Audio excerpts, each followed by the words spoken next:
Bom, gente, a aula de hoje é mais para a gente resolver aí essa atividade, né? E explicar cada ponto desse aí, né? E ao mesmo tempo reforçando, né, o que foi dado, né, em sala de aula. Né? Aliás, em sala de aula não, né? Nas aulas online que a gente aí está tendo.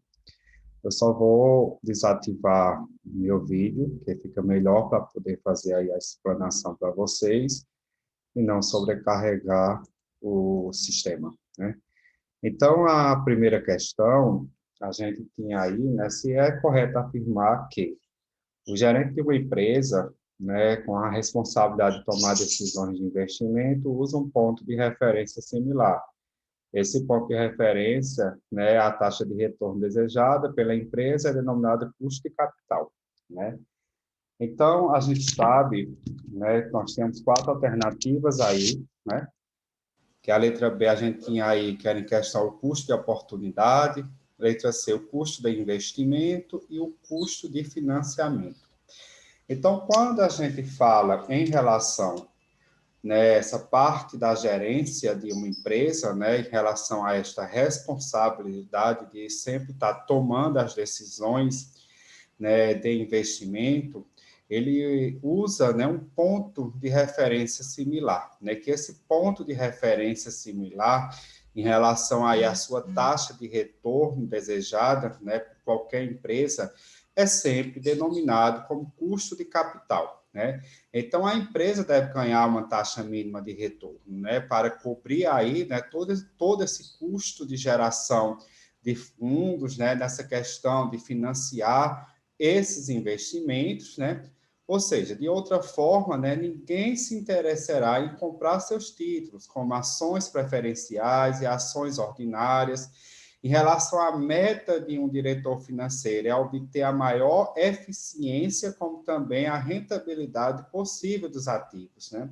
E, ao mesmo tempo, manter o menor custo possível nos fundos que a empresa consegue, né, das várias fontes de financiamento. Ou seja, em outras palavras, né, esse custo de capital é a taxa de retorno, né, que a empresa deve pagar aos investidores, né, para induzi-los a arriscar, né, seus fundos e tanto também comprar títulos, ações preferenciais e ações ordinárias emitidas pela empresa. Então, os fatores que determinam, né, esses custos de capital, né, inclui o risco do lucro, a proporção da dívida na própria estrutura de capital e a solidez da empresa e a forma pela qual os investidores eles vão avaliar os títulos da empresa, né? Então, como alternativa realmente correta, nós temos aqui, né, a letra A, deixa eu botar em amarelo, né, que nessa questão que o gerente de uma empresa, ele tem essa responsabilidade de tomar decisões de investimento, usando esse ponto de referência similar, né, no qual esse ponto de referência similar vai ser sempre essa taxa de retorno desejada, né, pela empresa, e essa taxa de retorno ela sempre vai ser denominada como custo de capital, né? Então, aí, como alternativa realmente certa, nós temos aí a alternativa A. A segunda questão falava o seguinte, né? O custo de capital é um dos principais fatores usados na determinação do valor da empresa. Então, está pedindo aí para justificar, né, esta questão, né?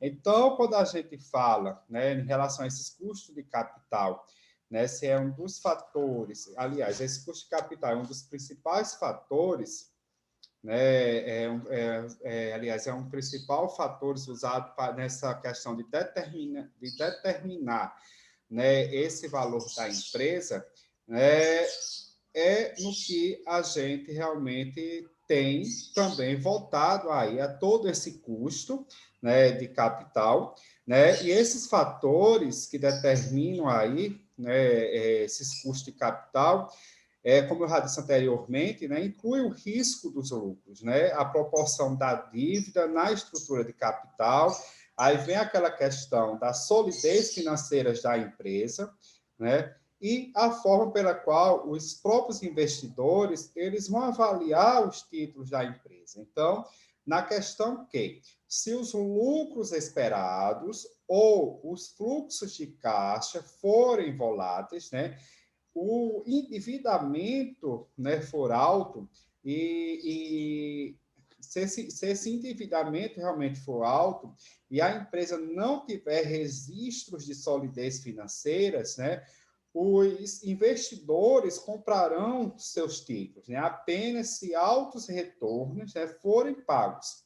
Em compensação, né, por assumir esses riscos, né, ao contrário, o crescimento constante dos lucros, o baixo nível de endividamento e a boa retaguarda financeira capacitarão, né, que a empresa possa emitir títulos a baixo custo, né, a baixo custo. Então, certamente, o próprio custo de capital é um dos principais fatores usados na determinação do valor da empresa, né? Em relação também a quê? Em finanças, o custo de capital, né, em finanças, o custo de capital é o mesmo da taxa de desconto, ou seja, alto risco significa alto custo de capital, enquanto baixo risco significa baixo custo de capital. Então, além do mais, um alto custo de capital, geralmente, ele pode significar, né, uma baixa avaliação dos títulos da empresa. Então, já que a venda desses títulos fornece fundos para a empresa, né, investir. Ou seja, todo esse custo do próprio financiamento, ele aumenta quando o valor dos títulos é baixo e diminui quando seu valor é alto, ou seja, o custo de capital é o parâmetro para determinar se o retorno dos títulos de uma empresa é alto ou é baixo. Então, pela própria justificativa que a gente vai colocar nessa questão 2, então, é essa questão, né, que os custos, né, de capital em relação aos principais fatores usados na determinação do valor da empresa, do valor da empresa, a justificativa principal é a questão, como eu já disse anteriormente, né, nessa parte das próprias finanças, né? Então, vamos só formular aqui a resposta, né, que nós temos aqui, né, que se justifica, né, em finanças, né, justifica-se em finanças o custo, né, o custo de capital, né, o custo de capital é o mesmo, né, é o mesmo da taxa de desconto, né? Que é aquela taxa de atratividade aí, né? Então, se nós tivemos aí, se o alto risco, né? Se o alto risco, ele significa, né, alto custo, né? Significa alto custo, né? De capital, enquanto que, né, baixo custo, né, enquanto que baixo custo, não, baixo, enquanto, deixa eu botar aqui, né, enquanto, né, baixo custo, né, enquanto enquanto baixo risco, né, significa, né, baixo custo, né? Isso aí vai ser relativo. Então, se eu tenho, né, um alto risco, ele significa um alto custo de capital, né? Enquanto se eu tenho um baixo risco, significa um baixo custo. Foi o que eu disse nas aulas passadas, que sempre esse retorno, né, em relação a esses custos de capital, sempre vai ser proporcional ao risco que você está tendo dentro desse investimento, né? Então, se você tem, né, um risco muito alto em um determinado investimento, com certeza você vai ter um custo de capital também elevado, como também um retorno também grande, né, proporcional ao risco e ao custo de capital que você está tendo. Então, se você tem um investimento e esse investimento tem um baixo risco, né? Então, se ele é um baixo risco, então, com certeza, o custo também vai ser baixo, né? Como também o retorno do mesmo vai ser também baixo, né? Então, vocês podem ver que é proporcional, né? Então, tudo vai ser referente ao seu risco. Então, se eu tenho um risco elevado, com certeza eu vou ter um custo elevado e um retorno bem maior.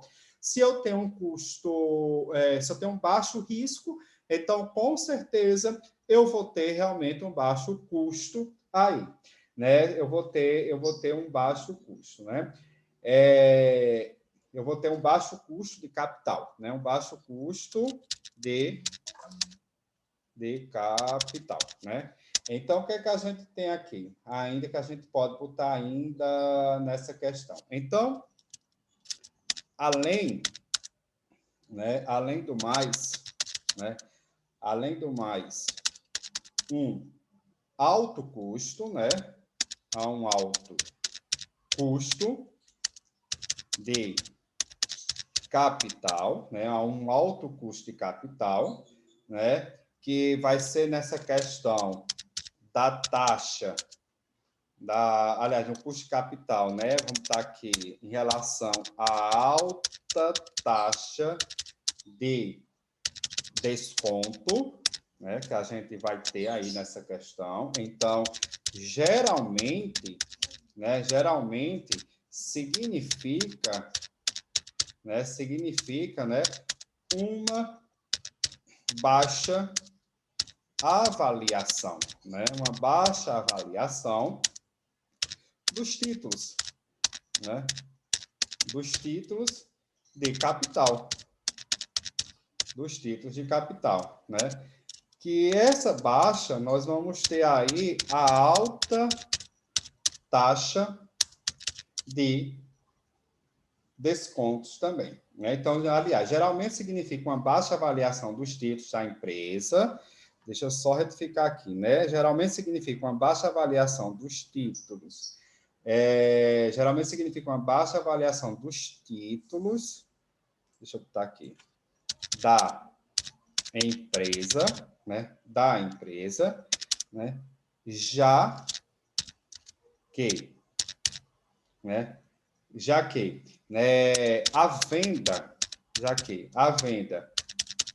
desses títulos, né? Eles vão fornecer, né? Fundos, vai fornecer aí fundos, né? Para a empresa, né? Fundos para a empresa, né? Para aí também investir e o custo, né? Do financiamento, né? Também vai estar nessa jogada aí, que no qual esse custo do financiamento ele aumenta, né? Ele aumenta, né? Então, quando o valor dos títulos, né? Quando o valor dos títulos é baixo, né? É baixo, né? E diminui, né? Quando, né? Seu valor diminui aí quando seu valor é alto. Então, toda essa questão, né, do custo de capital, aliás, do custo de capital, o que é que a gente tem, né? Vai ser o parâmetro, né? Então, vai ser o parâmetro, né, nessa questão de determinar, né? De determinar se o retorno dos títulos, né? Se esse retorno desses títulos de uma empresa, né? De uma empresa é alto. né, é alto ou vai ser baixo. Então, a própria justificativa em relação a esse custo de capital, né, em relação dos principais fatores usados na determinação do valor da empresa, é em relação ao risco que a empresa sempre vai ter em relação aos seus investimentos, né? Então, se a empresa realmente ela está tendo um risco alto em um determinado investimento, com certeza o seu retorno, né, vai ser proporcional ao seu risco, como também o custo de capital também vai ser elevado. Então, se a empresa está investindo em determinadas situações com altos riscos, com altos custos, né, de capital, então, com certeza, né, essa variação em relação ao investimento que a empresa está fazendo, seja de alto risco, ou seja, de baixo risco, isso é o que vai realmente determinar, né, o valor da empresa, né? Então, é por isso que a gente diz que é o parâmetro, ou seja, o termômetro, né, nessa questão de verificar se a empresa tem valor ou não, é a questão desses títulos, né, referente aí a esses investimentos de alto risco, né, como também aí o retorno que a empresa tem referente a esses seus investimentos. Então, é isso que realmente determina, né, o valor da empresa. Então, se realmente a empresa está ganhando valor de mercado, então a empresa realmente começa a expandir, né, os seus negócios, né? Terceira questão. De acordo com a afirmação, como a TI é a taxa de retorno, né, derivada de um investimento, é fácil determinar se um investimento é ou não rendável, bastando compará-la ao custo capital. Então, baseada nessa afirmação, responda. Então, nós temos aí a letra A, que o que acontece com a TIR, né, quando excede o custo de capital, né? E o que acontece com a TIR quando a mesma for menor que o custo de capital. Então, nessa questão aí, né, de como a TIR, a taxa de retorno, ela vai ser derivada de um investimento, é fácil determinar se o investimento é ou não rendável, né? Se realmente vai ser rendável ou não. Então, bastante compará-la, né, ao custo de capital. Então, a gente também pode comparar a taxa interna de retorno, que a gente chama aí da TI, com o próprio custo de capital. Então, quando a TI ela excede o custo do capital, a empresa ela obtém um retorno maior que o custo pago, né, por ela, para captar os fundos. Então, inversamente, né, quando a TI, né, de um investimento for menor que o custo do capital, isso significa que a taxa de retorno do investimento é menor, que o custo de captação dos fundos, como também o próprio investimento, não deve ser realizado. Então, é o que a gente diz aí, é quando a gente realmente compara, né, a taxa interna de retorno, né, com a taxa do próprio custo de capital aí. Então, se a gente realmente tem uma TIR menor do que esse custo de capital, então, realmente, aí o seu retorno vai ser muito baixo. Então, não é rendável a empresa fazer uma aplicação em um investimento que a própria taxa interna de retorno, ela está mostrando aí, né, um comportamento bem inferior aí em relação, né, ao custo do capital. Mas, se a TI apresentar, né, um valor elevado, ou seja, acima do custo do capital, então é um projeto que ele é mais aceitável, né, para fazer tal investimento, né? Então, a gente tem que se ligar nessas situações, né, em relação quando está trabalhando com essas tomadas de decisões, de verificar o comportamento da TI com o custo de capital. Então, se a TI for menor do que o custo de capital, o projeto ele não é implementado. Mas, se a TI apresentar um valor acima do custo de capital, o projeto ele é implementado. É um projeto que vai gerar um retorno no tempo esperado, é um projeto que vai gerar um determinado índice de lucratividade, né? Ou seja, a empresa vai resgatar o capital que foi investido, mais o adicional, que é a lucratividade, né? Ou seja, vai ser, né, positiva aí para a empresa. Então, o que acontece com a TIR quando excede o custo de capital, né? Então, vamos só formular aqui a questão, né? Quando ela vai exceder aí o custo de capital, vamos botar aqui, né, que a empresa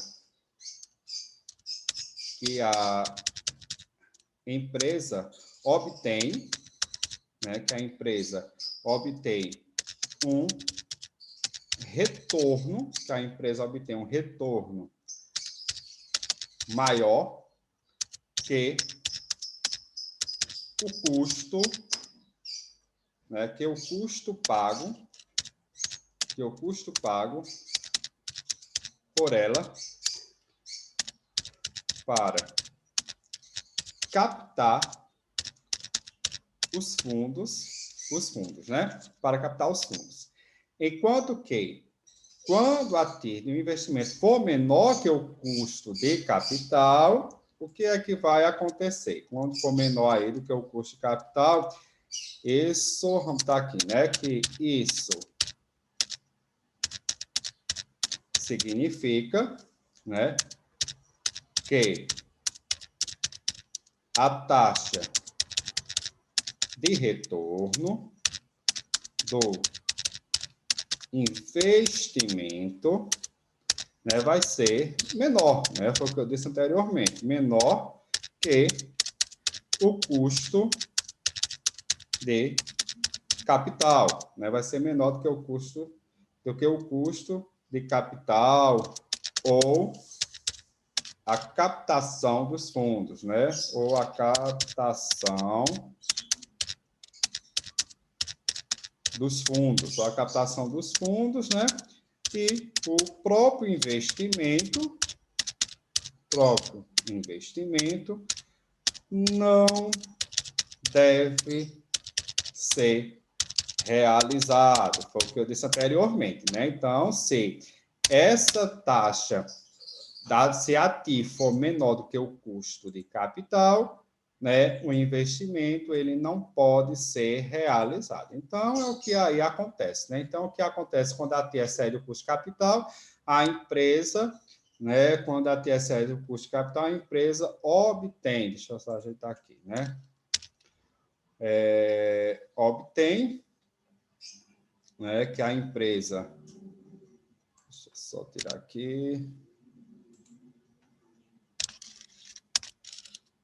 obtém, né, um retorno maior que o custo pago por ela para captar fundos.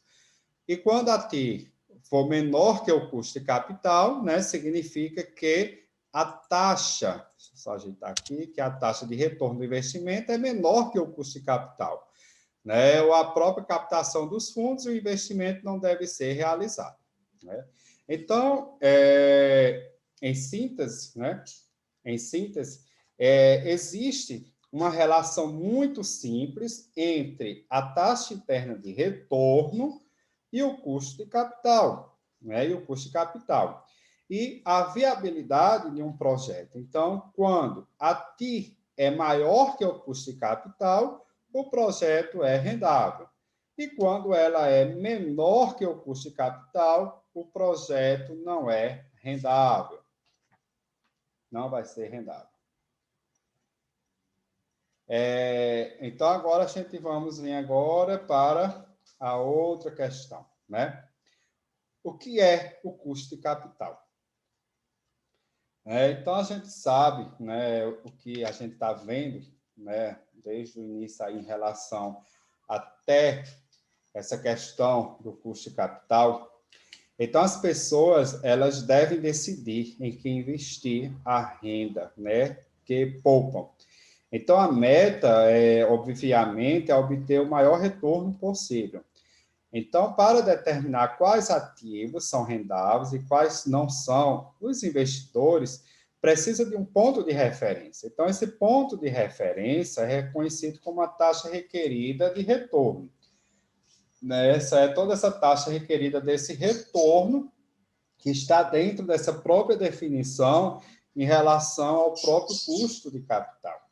Né? Então, pela própria definição em relação ao custo de capital, a gente pode realmente colocar aqui, né, que é a taxa, né, que é a taxa requerida, que é a taxa requerida de retorno, né, que uma empresa, né, que é uma empresa deve obter, né, a fim de quê? De cobrir, né, de cobrir o custo de capital, né, de cobrir todo esse custo de capital, aliás, de cobrir o custo de capital não, viu, pessoal? O custo de captar, né, o custo de captar os fundos no mercado. Os fundos no mercado. Os fundos do mercado, né? Então, baseando-se nas suas avaliações do risco de cada empresa, os investidores, né, eles só fornecerão novos fundos a uma empresa se esta remunerá-los,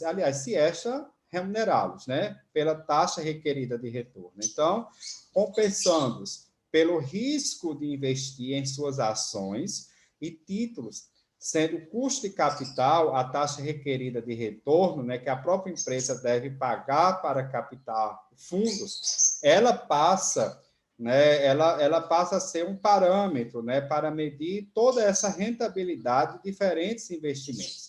Então, quando há diferenças no grau de risco, né, entre uma empresa e suas divisões, deve-se utilizar a própria abordagem da taxa, né, de desconto ajustada, né, ao risco para determinar a sua própria rentabilidade, né?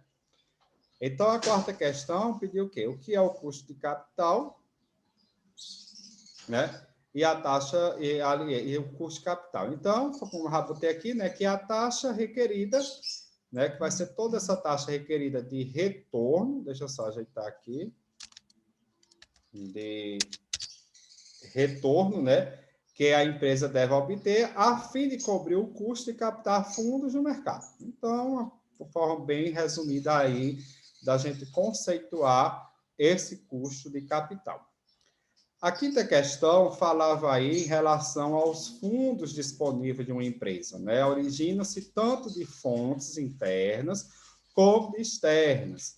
Então, as origens dos fundos gerados, né, internamente podem ser encontradas nos balanços patrimoniais e nas demonstrações de resultados, que relacionam os montantes dos fundos gerados pelas retenções dos lucros e pelas depreciação. Portanto, esses fundos gerados internamente reduzem a necessidade de financiamento externos, né? E aí vai ter essa redução, né, em relação aí a toda essa depreciação, né? Então, a gente vê que esses fundos gerados internamente, eles reduzem a necessidade de financiamento externo. Então, por quê? Por eles serem fontes de fundos alternativos. Então, devem ser vistos como possuidores de um custo de oportunidade. Então, sem eles, a própria empresa ela precisaria emitir novas ações, né, ou títulos, o que significa pagar mais dividendos ou mais juros, né? Em finanças, né, é uma prática bastante usual, né, que são atribuídas aí em relação a todo custos a essas fontes internas de fundos. Então, uma vez que os lucros retidos sejam considerados substitutos da própria emissão dessas ações ordinárias, o custo de financiamento dos lucros retidos é o mesmo da emissão de novas ações ordinárias, né, vai ser o mesmo, né? Isso aí, sem dúvida. Então, sendo a depreciação considerada um substituto, né, para todos os tipos de financiamento, ela é associada ao custo de capital da empresa. Então, daí a depreciação não é a própria depreciação, né, não fazer parte dos cálculos do custo global de capital da empresa. Então, se isso acontecer, então a depreciação ela não vai fazer parte desse cálculo, desse custo global de capital, né, da empresa. Informa assim, né, diretamente ou indiretamente. Então, cada fonte interna em relação a esses fundos exerce um papel importante na determinação do custo global médio de capital, né? Então, como é que a gente vai colocar aqui em relação a esta resposta? Né, em relação aí a todos esses fundos, em relação a essa depreciação. Então, aqui a gente pode colocar da seguinte forma, né? Então, por eles, né, serem fontes, né, sejam fontes de fundos alternativos, né, alternativos, devem ser vistos, né, como possuidores. Então, possuidores, né? Possuidores de um custo de oportunidade, né? De um custo de oportunidade, né? Sem eles, né? A empresa precisaria, né? Sem eles, a empresa precisaria, né? Emitir, né? Novas ações ou novos títulos também, né? Pode acontecer isso, ou um ou outro, né? O que significa, né? Pagar mais dividendos, né? Vai permitir pagar mais dividendos ou até mais juros, se for o caso, né? Então, em finanças, é uma prática usual, essa atribuição, custo a essas fontes internas de fundo. Então, na própria, então, sendo a... Deixa eu estar aqui. Então, sendo a depreciação,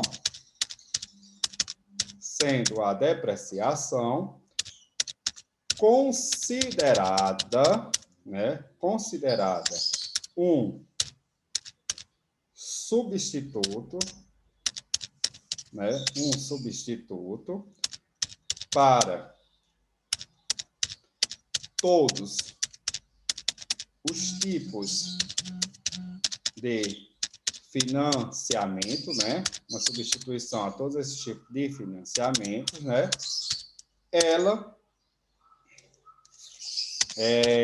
é associada, né? Ela vai ser associada ao próprio custo de capital, né? Ao próprio custo de capital da empresa. Então, daí, né, a própria depreciação não, né, não fazer parte do cálculo do custo global, né? Não fazer parte do custo global de capital, né? Não vai fazer parte do custo global de capital da empresa, né? Então, assim, né, de forma direta ou indiretamente, né? indiretamente, né? Que cada fonte interna de fundos, que cada fonte interna de fundos exerce, né, um papel, né, exerce um papel importante, né, na determinação, portanto, na determinação do custo global, como está médio, né, do custo global médio de capital. Então, isso aí é a nossa resposta da questão 5. Então, o que acontece com o empréstimo bancário, né, de curto prazo e com a depreciação, né? O que vai realmente acontecer, de fato, aí em relação desses empréstimos bancários, né, de curto prazo. Então, a gente sabe que o próprio custo, né, para captar aí, todas essas fontes, né, em relação a esses tipos de investimentos, que sempre estamos trabalhando aí em relação ao custo da própria oportunidade, né, em relação ao retorno desses capitais, né, a esses lucros que são realmente retidos, né, em relação a esses retornos desses investimentos, né? Então, o que pode realmente acontecer com esses empréstimos bancários de curto prazo, né? O que pode acontecer com os empréstimos bancários de curto prazo e com a própria depreciação. Então, esses fundos, eles devem fazer parte do custo de capital, né? Aliás, esses fundos devem fazer parte do custo de capital? Também a gente pode gerar essa pergunta, né? Então, a gente pode dizer que a resposta é sim. Então, alguns analistas incluem o custo de empréstimos bancários, né, e outros de curto prazo nos cálculos do custo global da empresa, aliás, o custo global de capital das empresas, né? Então, a única razão para excluirmos esses custos de empréstimos a curto prazo dos cálculos é simplificarmos a apresentação do custo de capital, né? Então, embora que a depreciação seja uma despesa, né, não desembolsável, certamente pode representar um custo de oportunidade, né, em que a empresa incorreria se precisasse captar recursos externos, né, para cobrir aí todos esses fundos por ela. Então, por ser considerado uma fonte interna de fundo, a gente pode presumir, viu, que a depreciação, portanto, tem o mesmo custo global de capital, então, da empresa. Então, se a sua inclusão nos cálculos não altera nenhum resultado. Então, o que acontece com empréstimos bancários, né, de curto prazo e com a depreciação, né? A gente pode até lançar outra pergunta, né? E aí? Esses tipos, né? E aí, aliás, esses tipos não, né? Deixa eu botar aqui, deixa eu só formatar aqui. Então, esses fundos devem, né? Esses fundos devem fazer parte do custo de capital, né? Então, uma pergunta, né, está dando origem a outra, né? Então, a resposta vai ser sim, né? Então, a nossa resposta, né, é sim, né? Então, alguns analistas, né, inclui o custo de empréstimos, bancários, né? E até outros tipos aí de custos, né? De curto prazo,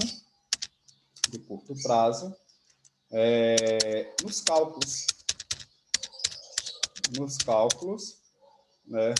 do custo global, né? da empresa. O custo global, deixa eu botar aqui, de capital da empresa, né? Custo global do capital da empresa. Então, a única razão, né? A única razão para excluirmos esses custos, né? Esses custos de empréstimos, né? Esses custos de empréstimos, né? a curto prazo,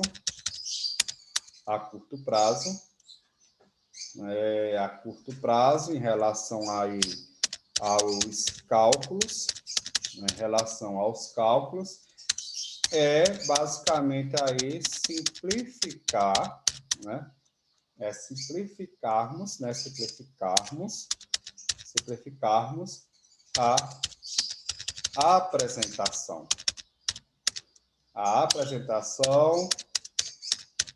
do custo de capital, né? A apresentação do custo de capital. Então, embora a depreciação, né? Embora toda essa depreciação seja, né? Seja uma despesa, né? Seja uma despesa não desembolsável, né? Foi o que eu disse antes,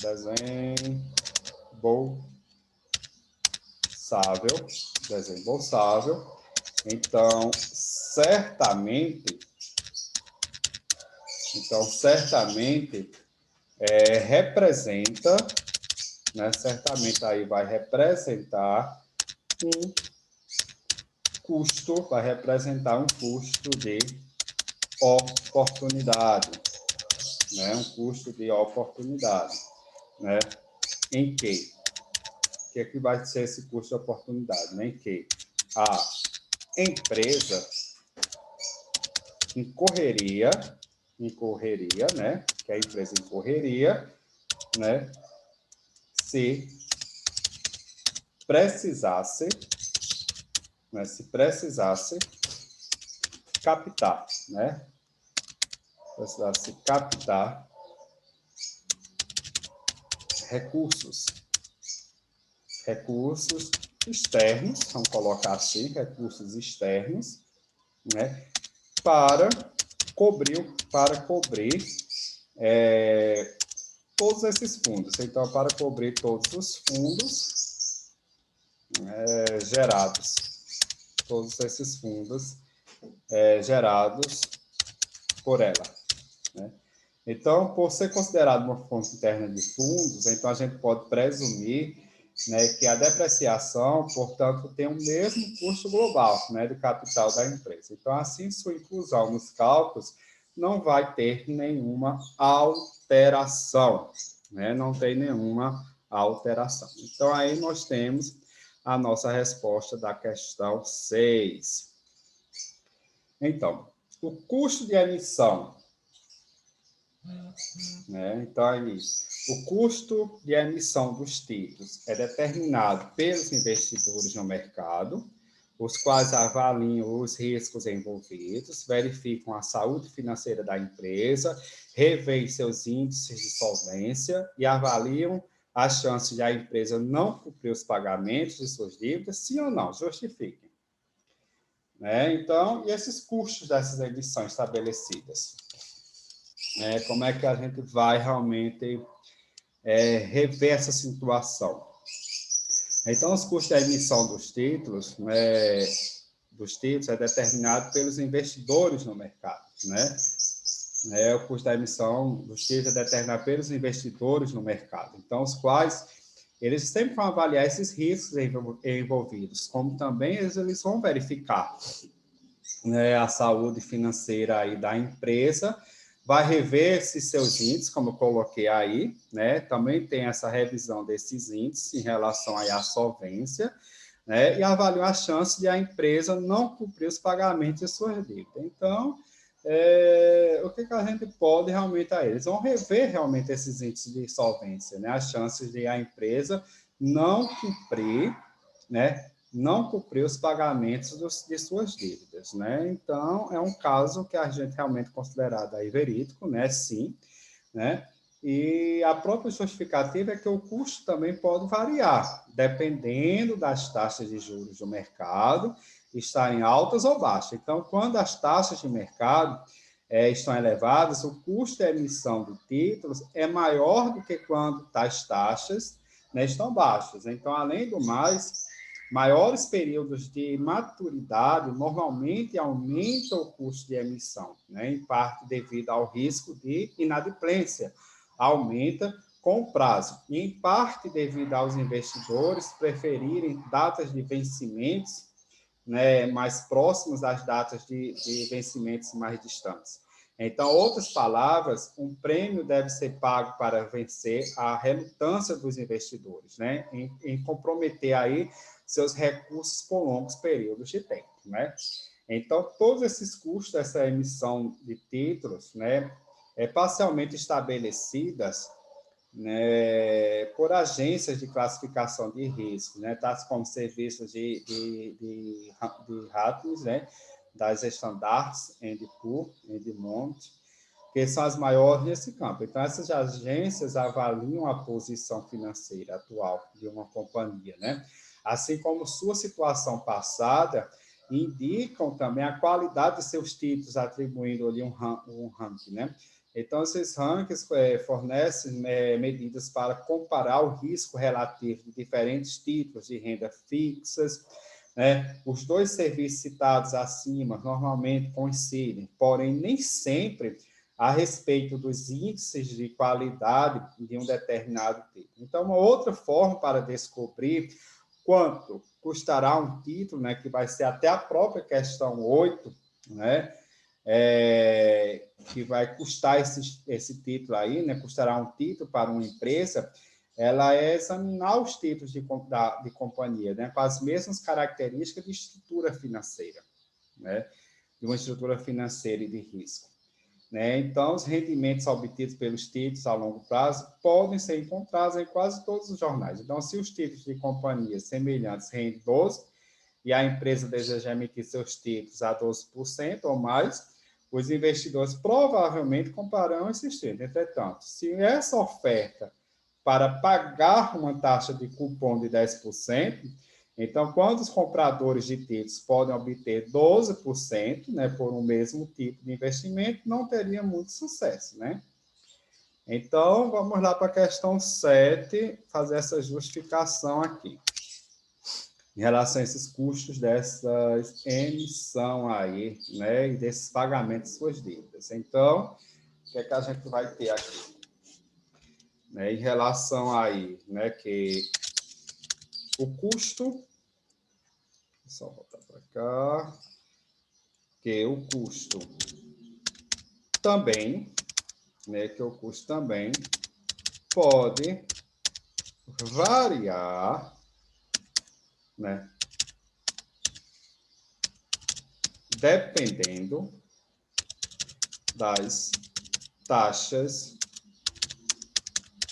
de juros, né, dependendo das taxas de juros do mercado, né,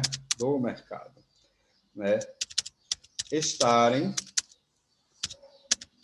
altas, né, ou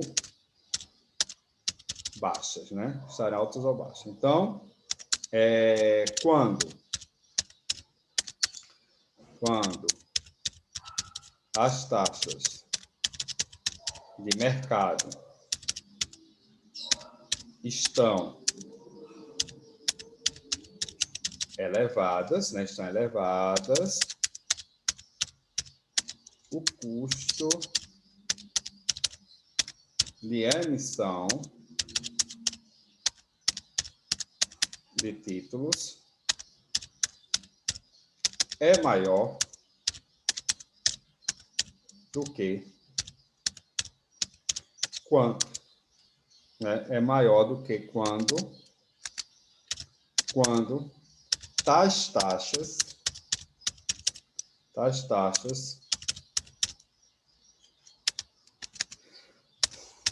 estão baixas, né?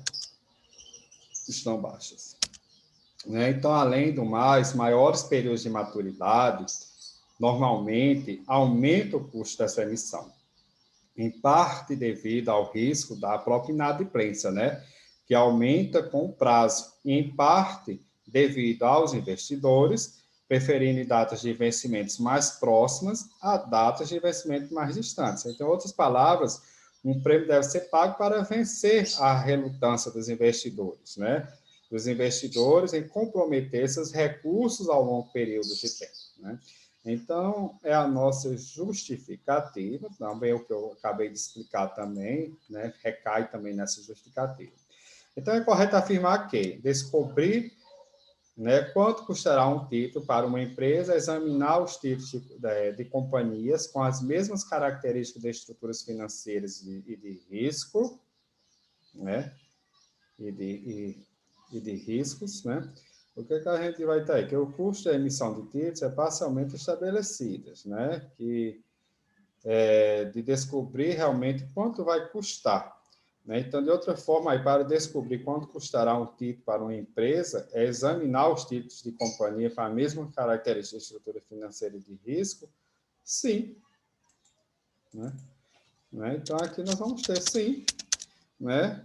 Por quê? Que os rendimentos, né, que os próprios rendimentos obtidos, né, pelos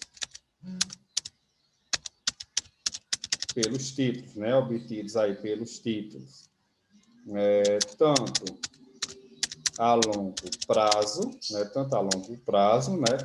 podem ser encontrados, né,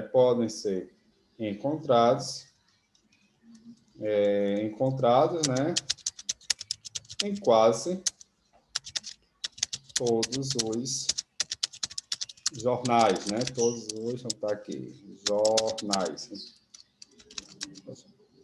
jornais, né? Em todos os jornais. Deixa eu ver mais aqui. Se os títulos da companhia semelhantes, né? Então, esses tipos, né? Que é dessa examinação desses títulos da companhia, né? Os próprios bancos de investimentos e custos de locação, o cupom, ele estabelece esses rendimentos correspondentes, né? De um título, são estimados pelos bancos de investimentos, que são os próprios responsáveis, né? Pelos lançamentos, a distribuição e a venda dos títulos. Então, esses bancos são especialistas, né? Da determinação de preços justos para a emissão de títulos. Então, eles conhecem as condições, né, prevalecentes, né, no mercado. Então, estão familiarizados, né, com toda essa estrutura financeira, né, como também aí a posição da empresa, e possui bom discernimento com base em experiências anteriores do custo ou o próprio rendimento aí pelo qual o título será vendido. Então, todo esse processo da emissão de títulos, né, por meio de bancos de investimentos ou corretoras, também aumenta o custo. Então, o subscritor, né, é uma corretora que auxilia aí uma empresa a preparar um prospecto, né, relaciona investidores e tem uma rede de distribuição. Então, uma comissão deve ser paga ao subscritor por esse serviço. Então, os subscritores, pelo fato de normalmente assumirem os riscos ao garantir as vendas de títulos, querem ser recompensados. Então, os encargos combinados aí pelos serviços e riscos assumidos são chamados de custo de locação ou subscrição. Né? Então, esses custos reduzem as receitas, né, que a empresa obtém pelas vendas de títulos e de ações. Né? Então, vocês veem aí que todo esse custo da dívida é menor que o custo de capital próprio. Então, o aumento ou redução do custo da dívida está diretamente relacionado às mudanças nas taxas de juros no mercado. Então, quanto novos títulos são emitidos, a empresa incorre em custos de locação, que eleva o custo da dívida. Entretanto, todos esses custos da dívida são reduzidos, porque os juros pagos são dedutíveis no imposto de renda. Então, dívidas em excesso pode aumentar o risco de insolvência para a empresa. Então, elas forçarão o quê? O aumento do custo da dívida, a ponto de inviabilizar negócios com novos títulos. Então, as duas formas, né, para calcular o custo da dívida são o próprio método da taxa de retorno aproximada, né, e o método do valor presente, né, que é o próprio cálculo, né, da taxa interna de retorno desconhecida. Né? Então, em relação a todos esses direitos, em relação aos acionistas preferenciais, aos ativos da empresa, precedem, né, os dos acionistas ordinários. Né? Então, entretanto, as ações preferenciais não têm data de vencimento. Então, os seus detentores, no caso de liquidação dos ativos, serão ressarcidos, né, somente após os direitos dos credores de curto e de longo prazo. Né? Então, quando a gente vem aí nessa questão, de toda essas, em relação ao custo em si, né, para poder a gente fazer um fechamento aqui, a gente sabe que o custo de locação de novas ações está baseado em três fatores: dividendo, crescimento dos dividendos e preço de mercado das ações ordinárias. Então, de todas as fontes de capital a longo prazo, a ação ordinária é a de emissão mais dispendiosa. Então, os dividendos ordinários, por serem pagos após o imposto de renda, não geram economias de imposto, né? Então, os lucros acumulados são considerados possuidores do mesmo custo de capital da nova ação ordinária. Então, portanto, o seu custo é calculando da mesma forma que a ação ordinária. Então, porém, com uma exceção, não há ajuste ao custo de locação a serem feitos. Então, é correto, sim, afirmar, nessa parte, descobrir quanto custará um título para uma empresa, examinar os títulos de companhia com as mesmas características de estruturas financeiras e de risco, sim. Né? E as empresas, realmente, como eu botei aqui, que todos os rendimentos obtidos pelos títulos de longo prazo podem ser encontrados em quase, deixa eu botar aqui, em quase todos os jornais, né? Em quase todos os jornais e sites financeiros também. Então, as empresas buscam cenários parecidos com os delas, né? Para poder realmente descobrir quanto custará o seu título, né? O seu título. Então, é uma forma de descobrir quando se faz essa comparação. Quando você pega um caso de uma empresa e esse caso realmente serve de parâmetro para você realmente estruturar também sua empresa, né? Então, pessoal, qualquer dúvida que vocês tiverem, então vocês podem me chamar aí pelo WhatsApp, né? E na próxima aula a gente vai ter mais um assunto novo e vai ter aí um trabalho, né? E a gente pode aí fazer um fechamento, né? Tirar todas as dúvidas também. Né? Então, forte aí, abraço para todos.